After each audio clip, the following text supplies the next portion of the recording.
나도 향해 계집 하인. 박영식은 관청 사무를 끝내고서 집에 돌아왔다.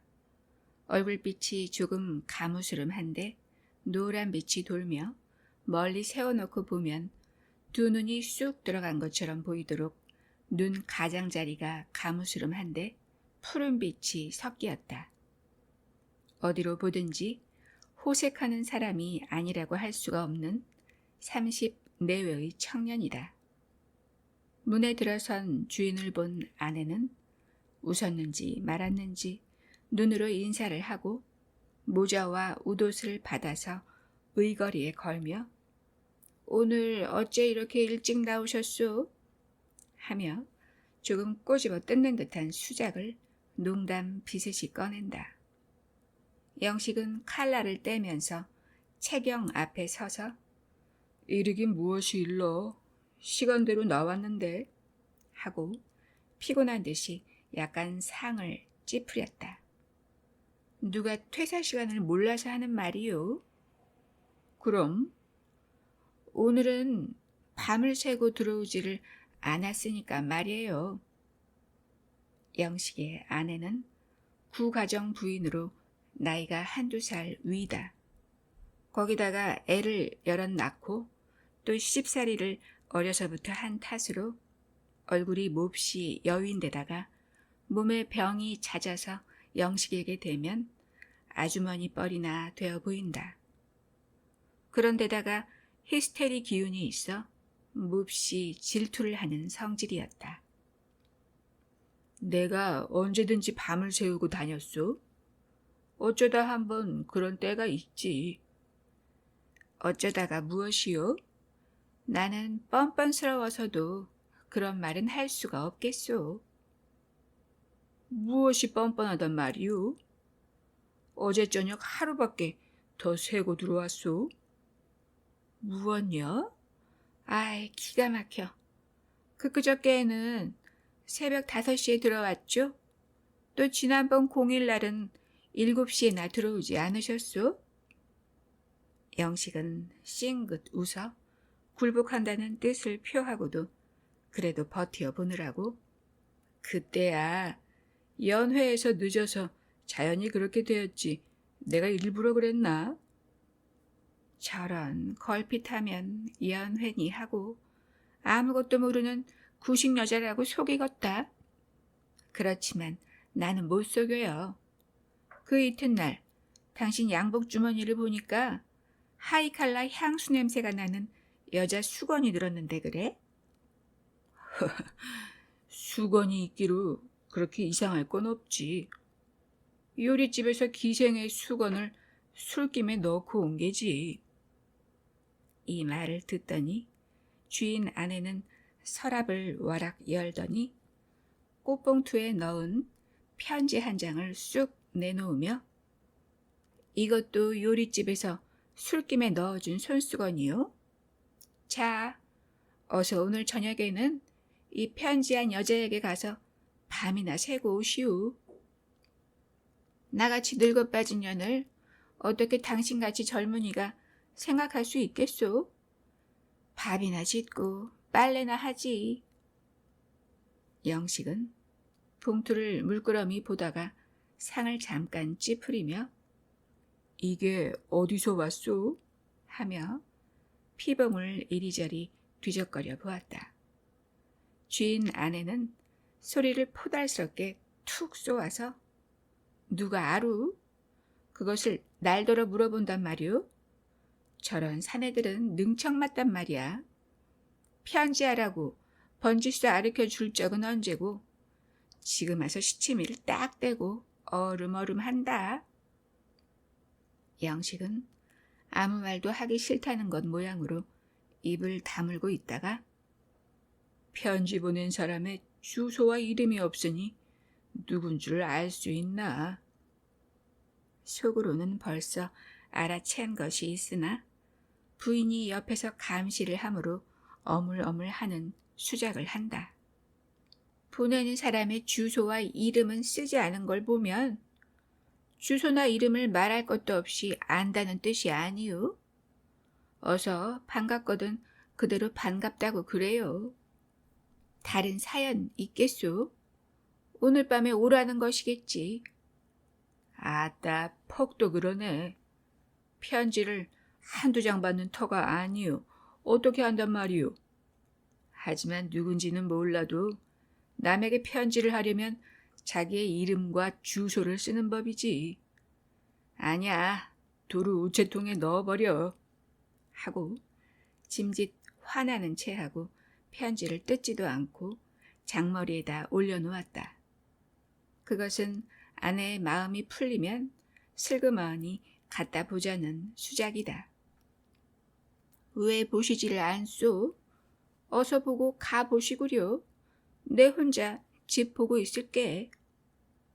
서로 이렇게 찢고 까불다가 아내가 대관절 나는 혼자 살림살이는 참 못하겠소 하고 주인의 약점을 쥐인지라 거침없이 요구가 나온다.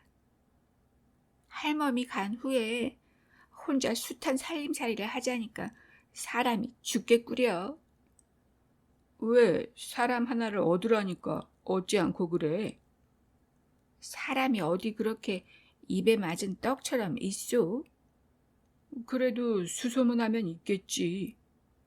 그런데 날이 이번에는 아내 쪽이 수그러지며 말소리가 공손해진다.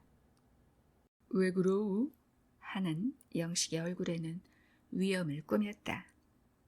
저 오늘 박주사 댁에 와서 사람 하나를 지시하마 하였는데 당장이라도 불러올 수 있다고 자식도 없고 서방도 없는데 일을 썩 잘한대 하며 주인을 타이르기에 전력을 다하다시피 한다. 나이는 얼마나 되었는데?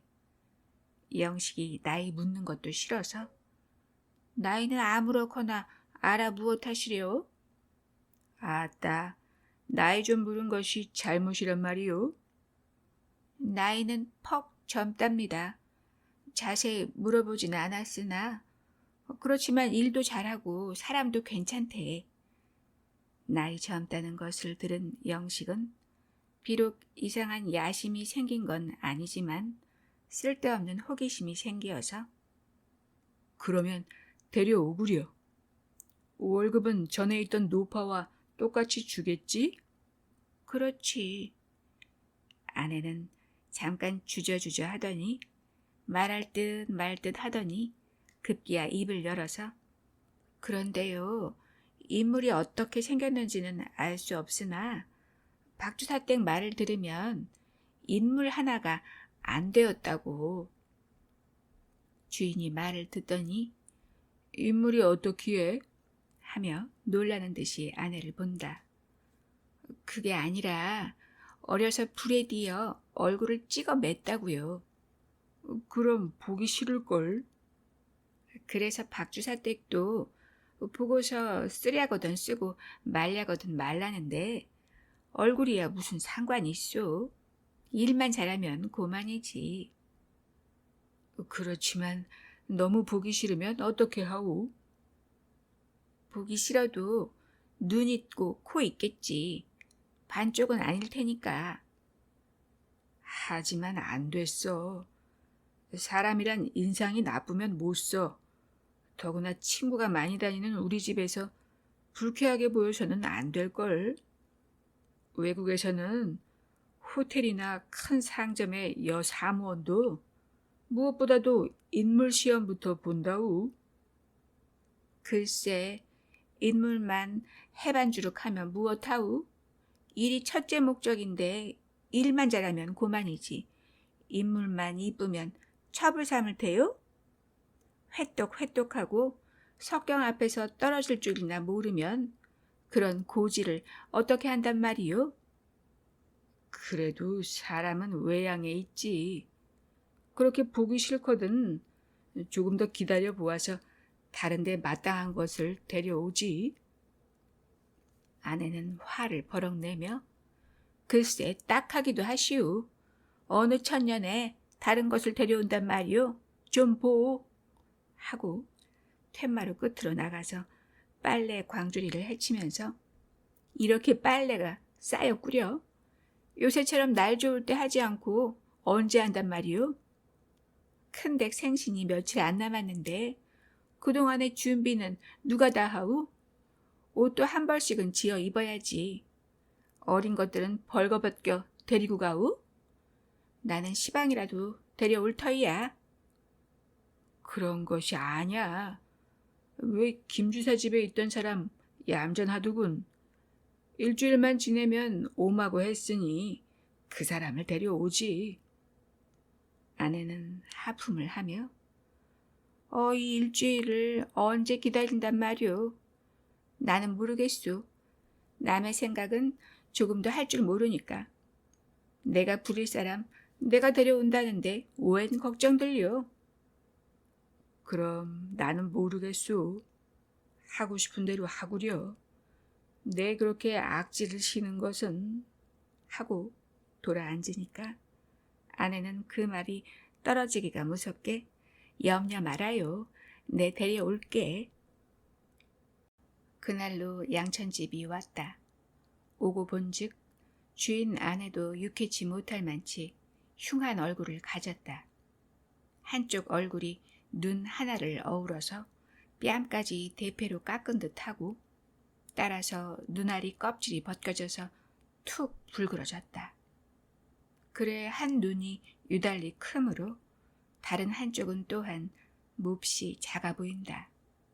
거기다가 곰보요 머리는 쥐가 뜯은 것처럼 군데군데 났다.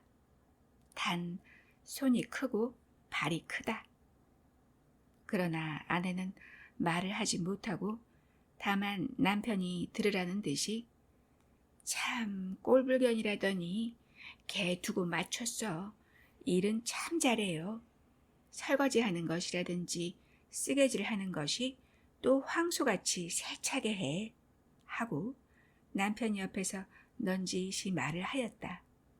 주인은 그 말을 들은 채 만체하고 신문만을 보고 앉아있다. 며칠이 지났다. 양천집에 흠이 나타나기 시작하였다. 시골서 아무렇게나 자라난 데다가 이리저리 떠돌아다녀서 배운 것 없고 본 것이 없어서 어른 아이의 알아볼 줄을 모르고 말버릇이 없다. 거기다가 성미가 뾰롱뾰롱하고 소갈머리가 없어서 어떤 때는 주인 아내의 눈짓하는 것도 모르고 제멋대로 하는 때가 있다. 그럴 때마다 주인은 상을 찌푸리고 코웃음을 친다. 어떤 때는 통 내외하고 다니는 친구가 와서 보고 주인 귀에다 몰래 내 보내게 못 쓰겠네. 첫째 남 볼성이 사놔 하며 권고를 한다. 그럴 때마다 주인은 나도 안 해. 하지만 온 지가 열흘도 못 된 것을 어떻게 내보내나 차차 하고 대답만 하여 두었다. 이 눈치를 챈 주인 아내는 그 친구를 몹시 미워하기 시작하였다. 별 걱정을 다 하네. 오지랖도 꽤 넓지. 남의 집 살림 걱정까지 하게 하며 옆에다 세워놓고 욕을 할 적이 있었다. 그럴 적마다 주인은 치밀어 올라오는 분을 참는다. 학교 다니는 12살 먹은 큰아들도 걸핏하면 찌거뱅이, 애꾸눈이 하고 놀려먹는다. 그러면 그런 때마다 몽둥이 찜이 내린다. 그것이 도화선이 되어 내외 싸움이 된다. 집안에 위험이 너무 없어 하고 남편이 호령을 하면 아내는 자식들이 너무 버릇없어 하고 대든다. 공연히 사람 하나 데려온 것이 집안을 불화하게 만들어 놓았다. 그러자 양천집에게 하루는 기별이 오기를 동서가 죽었는데 초상 볼 사람이 없으니 급히 와달라 하였다. 양천집은 황망히 그리로 갔다. 일을 하다 말고 갔으므로 주인 아내는 어쩔 줄을 몰랐다. 어떻든 속히 오라고 하기는 하였으나 한시가 애격한지라 혼자 걱정만 하고 있었다. 그때 주인은 생각하기를 이런 좋은 기회를 잃지 말고 다른 것을 불러오겠다 하였다. 그래서 하루는 아내를 동정하듯이 일하던 것을 그대로 두고 가서 어떻게 한단 말이오? 하고 은근히 의논을 하였다. 글쎄 말이오. 빨래는 하다 말고 그대로 내버리고 가서 그것도 걱정이요. 내가 손이 나야 바느질이라도 할 터인데. 주인은 이 말을 듣더니 그것이 오고 가는데 적어야 이틀은 걸릴 것이요. 초상을 치르자면 사흘은 걸릴 터이니 적어도 닷새는 될 터이란 말이야. 그래요. 하지만 어디 그렇게 꼭꼭 날짜대로 일이 되오? 조금 늦기가 쉽지. 그러면 여보, 그것이 날려올 때까지 김 주사 집에 있던 것을 데려다 둡시다 그려. 이 말에 솔깃한 아내는 하지만 어떻게 왔다가 도로 가라고 그런단 말이오. 뭘, 돈양이나 더 주면 고만이지. 글쎄. 피차 타협이 되어 김주사 집에 있던 점순 어멈을 데려왔다. 사람이 채나서 영리하고 인물도 반반하며 일도 하질 못하지 않고 말솜씨라든지 어린애 보는 것이 마음에도 솔깃하였다. 그러나 주인 아내는 쓸데없이 의심을 내어서 주인이 점순 어멈에게 하는 행동을 눈여겨보지 않는 것이 없다. 점잖은 사람이 그럴 리가 있나 하고 혼자 위로도 하였다가 그렇지만 알 수 있어야지. 그런 짓이란 옛날부터 없는 일이 아니고 하며 공연한 걱정을 한다. 그런 기색을 볼 때마다 주인은 혼자 웃으면서 속으로는 일상같이 노는 기생 점고만 하고 앉아있다. 일주일이 지났는데도 양천집이 오지를 않다가 열흘이 넘어서야 왔다. 문간에 들어서기 전까지도 혹시 내가 늦게 와서 다른 사람을 그동안에 두진 아니하였을까 하는 걱정이 생기며 공연히 가슴이 두근거렸다. 시골서 서울까지 걸어오는 길에서도 손가락을 꼽아가며 벌써 열흘이지 하다가 만일 다른 사람이 있으면 나는 내쫓길 터인데 하고 걱정이 되어 애꾸눈을 두리번 하였다. 실상은 늦게 오랴 늦게 온 것이 아니라 집신이 떨어져서 그 값을 버느라고 옆에 집 방아를 이틀 동안 찧어준 죄밖에 없는데. 이렇게 걱정이 되어서 궁리가 대단하여 만일 나가라면 그 집에서 찾을 돈이 얼마나 되노? 열흘 동안 있었으니 한 달에 3원을 몇 추로 쪼개야 되나? 하고 길거리에 앉아서 모래알을 30개 주워가지고 단양, 열양 하고 30분이 넘도록 셈을 모아서 1원이라는 것을 발견은 하였으나 그래도 자기의 구구를 믿을 수가 없어서 어떤 주막에 들어가 여보 영감님 하고 사정 이야기를 하고 자기 구구가 맞았느냐고 물어보았다. 그 늙은이 역시 한참 있다고 꾸물꾸물 하더니 그런가 보에다 하고 몽롱하게 대답을 한다. 기연가 미연가 하여 반신반의로 어떻든 1원은 주겠지 하고 서울까지 왔다. 문을 열고 들어서니까 낯선 사람 하나가 밥솥을 씻는다. 두 사람의 눈이 마주칠 때에는 마치 고양이가 쥐노리듯 무섭고 암상스러운 질투의 광채가 두 눈에서 번개처럼 번뜩이었다. 서로 자기의 지위와 자리를 빼앗기지 아니하려고 경계를 하였다. 어서 오게. 주인 아내가 나오며 왜 이렇게 늦었어? 하는 소리는 풀이 없고 쌀쌀한 듯하게 양천집 귀에 들렸다. 급히 볼 일이 있어 늦게 왔어요. 무슨 볼 일이 그리 급했담? 양천집은 마루 끝에 와 서서 주인 아내를 보며 저 사람은 누구예요?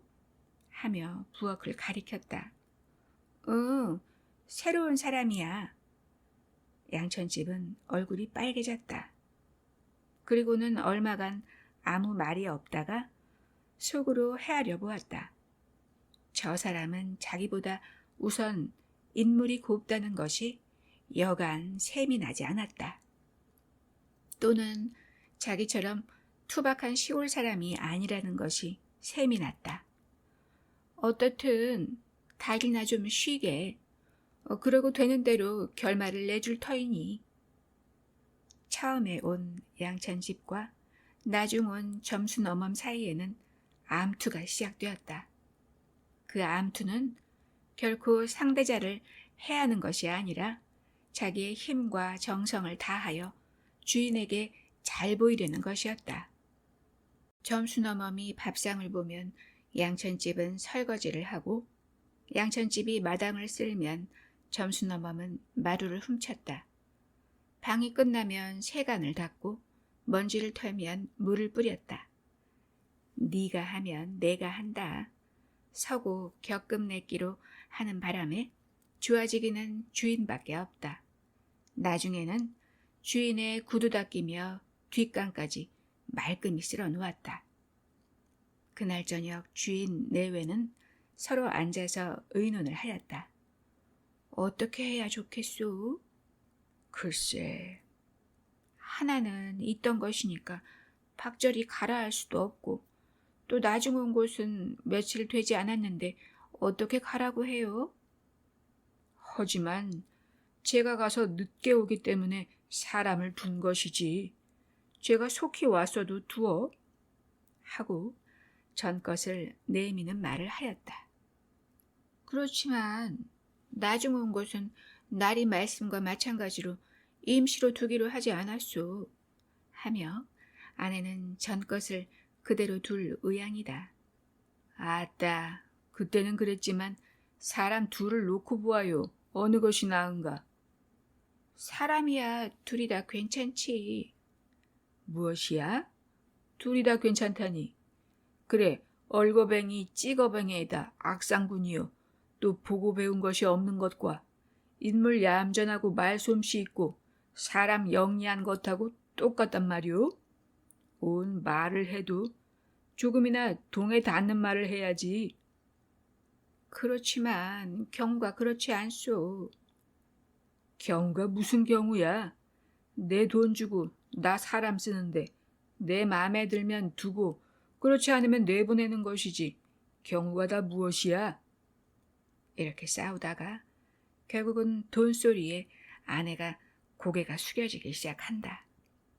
남편은 증을 와락 내이면서 아따 마음대로 하구려.